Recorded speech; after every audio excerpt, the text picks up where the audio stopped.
God's city.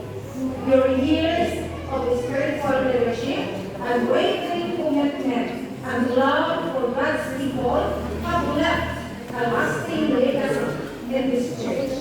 As we celebrate our 50th church anniversary, we honor and thank you for your invaluable contribution to the growth and strength of this congregation. May the Lord continue to bless and reward you abundantly.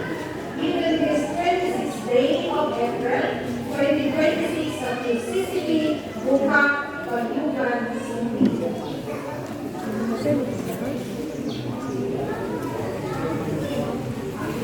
Ako niya si Chairman.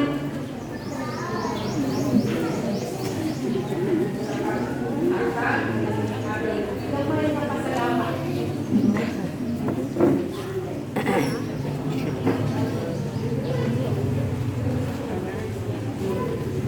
Ingon sa, maugihapon na sa intention,